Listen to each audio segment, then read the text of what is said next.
L'invité régional, Michel Picard. Apocalypse, révélation d'un avenir, d'une espérance. C'est le titre d'une lecture-spectacle proposée samedi 23 novembre, 17h en l'église Saint-Maurice, c'est à Lille.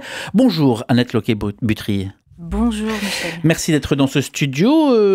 Avec vous, si vous êtes d'accord, on va prendre le temps de découvrir évidemment cette proposition. On va s'interroger aussi sur le parcours proposé par et le spectacle et le texte de l'Apocalypse, et puis sur l'écuménisme aujourd'hui. Mais d'abord, vous êtes l'auteur, enfin vous avez fait cette adaptation. À quoi faut-il s'attendre et à qui ça s'adresse ? Alors effectivement, j'ai adapté ce texte qui est immense. Enfin, je veux dire, il y a 22 chapitres et évidemment, il ne s'agissait pas de lire la totalité du texte. Ce serait vraiment trop long et peut-être indigeste parce que assez difficile à comprendre. Alors l'adaptation, le but de l'adaptation, c'était de rendre ce texte plus audible, plus facile à digérer. Et voilà, d'après le retour du public qui est déjà venu plusieurs fois, puisqu'on est à peu près à notre 12e, 15e représentation, je ne sais plus très bien. Parce que c'est un spectacle qui tourne, entre guillemets, depuis plusieurs années. Oui, depuis l'année 2021. 2021, ici à la cathédrale de Lille, de la Treille. Ça a démarré effectivement à la cathédrale de la Treille.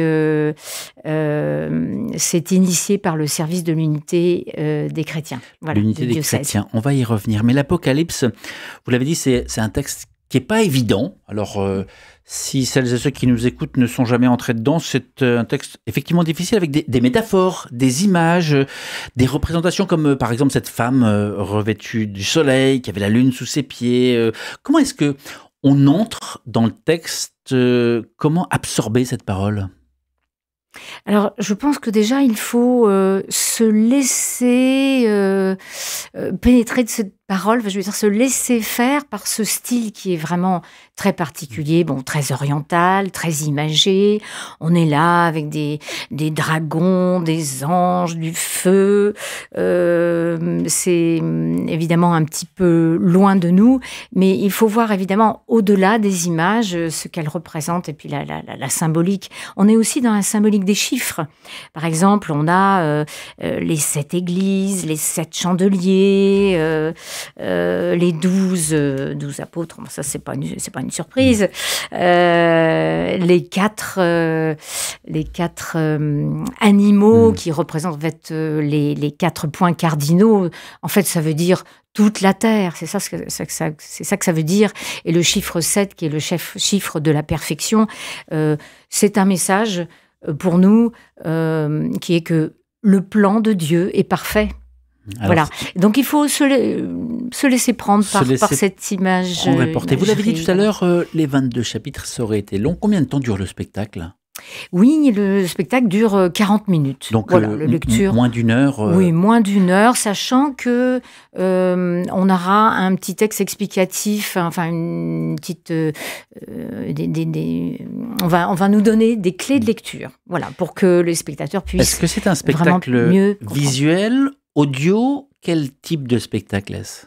Alors, on va dire que c'est plutôt audio, parce que nous sommes 10 à lire derrière des pupitres. Donc, ça reste une lecture, mais une lecture en musique. Et nous avons avec nous Ken Sugita, qui est violoniste à l'orchestre de Lille, ainsi que Stéphane Butry, qui est percussionniste. Moi-même, je suis comédienne de mon métier. Et nous avons aussi Isabelle Ventournaud, qui est danseuse, une sœur évangélique. Voilà, et on est très heureux d'avoir avec nous. Une sœur évangélique. Alors, justement, la transition est toute trouvée. Comment se traduit cette volonté écuménique dans votre spectacle ? Eh bien, très concrètement, par le fait que, voilà, on est une équipe de 10 personnes, eh bien, je m'arrange à chaque fois pour qu'il y ait 5 catholiques et 5 protestants évangéliques. Enfin, j'essaye d'équilibrer, voilà, hommes, femmes et de plusieurs confessions. Pour moi, c'est quelque chose qui me tient très à cœur, ce projet œcuménique. parce que moi-même, je suis issue de cultures mélangées, à la fois protestante et catholique. Et je pense vraiment que Jésus nous a laissé ce message qu'il fallait qu'on soit un. Enfin, avec nos différences. L'unité des chrétiens, mais les différences sont telles que on ne connaîtra pas de notre vivant l'unité au sens premier du terme, finalement. Oui, alors ça c'est vraiment mon interprétation, et pour moi l'unité, c'est un peu comme dans un couple. On s'aime, on s'est choisi, on s'est promis l'un à l'autre, on s'est engagé l'un vis-à-vis de l'autre, parce que ce qui nous unit, c'est cet amour qui est très fort. Et pourtant, Dieu sait si dans un couple, on a nos hauts et les hauts et les bas, et il y a nos petits agacements, nos petits énervements, parce qu'on a nos différences. Et voilà, et je pense que ça n'empêche pas l'amour. Et donc, dans nos églises catholiques et protestantes, voilà, on sait qu'il y a ces différences. Donc, l'important, c'est vraiment de s'orienter vers ce qui nous unit, c'est-à-dire vers Jésus. Et d'ailleurs, dans nos rassemblements, enfin, quand nous nous retrouvons pour répéter... Est-ce que vous êtes capable de prier ensemble, par exemple ? Complètement, ça ne pose aucun problème.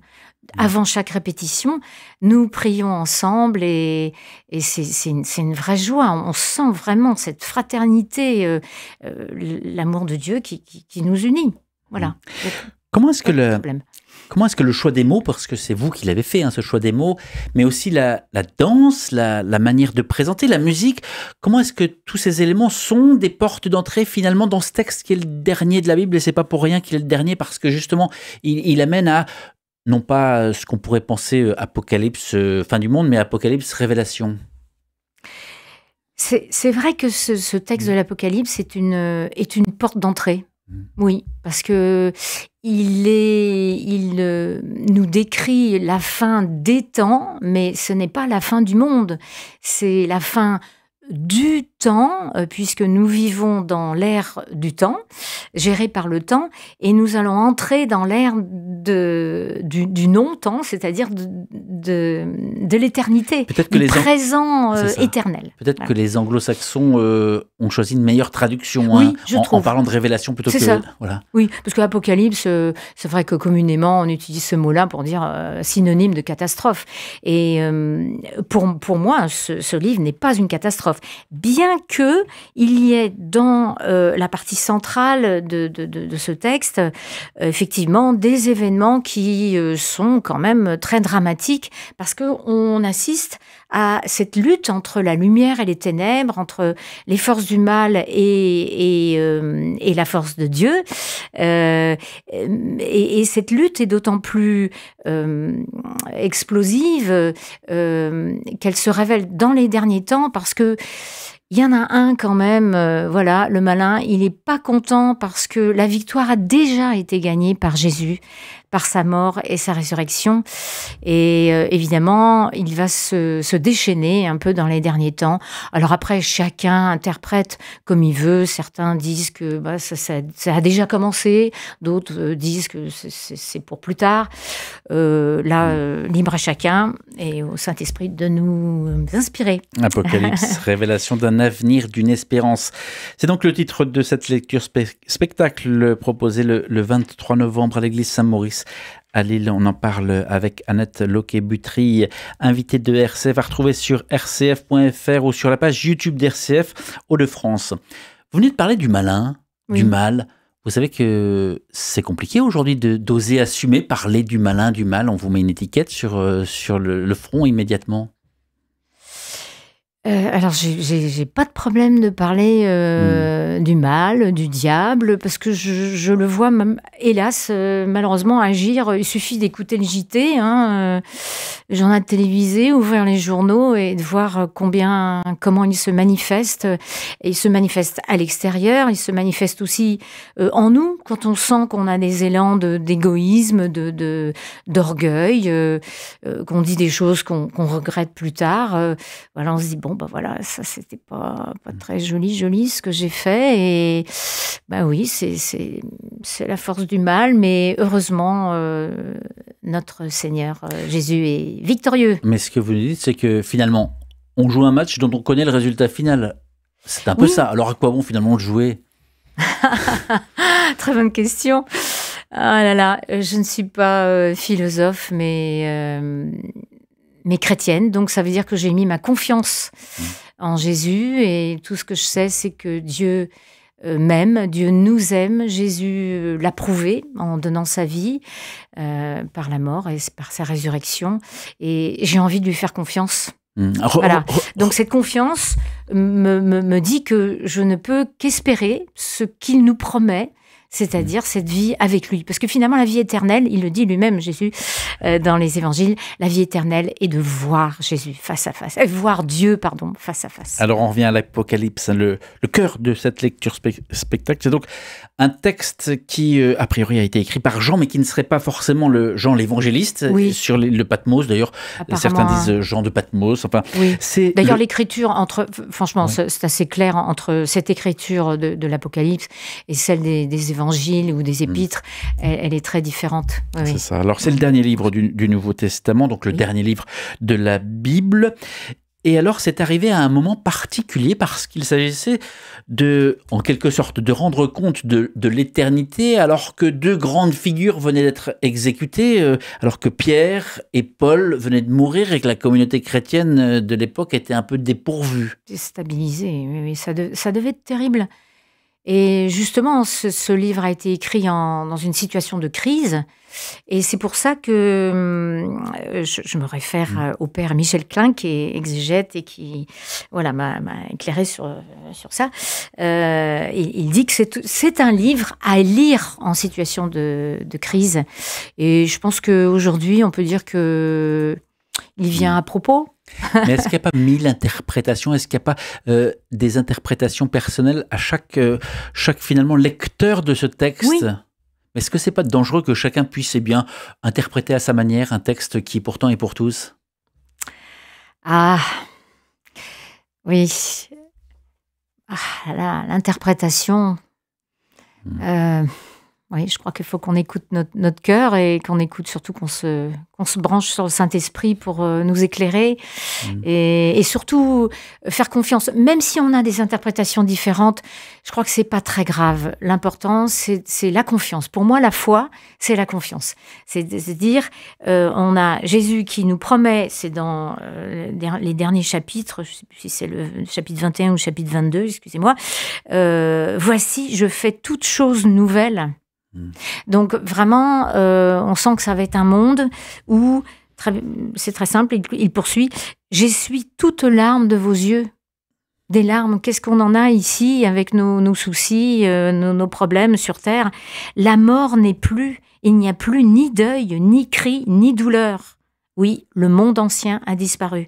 Et donc c'est ce nouveau monde que j'espère. Annette Loquier-Butry, alors cette lecture spectacle, c'est donc le 23 novembre, 17h, l'église Saint-Maurice, c'est à Lille.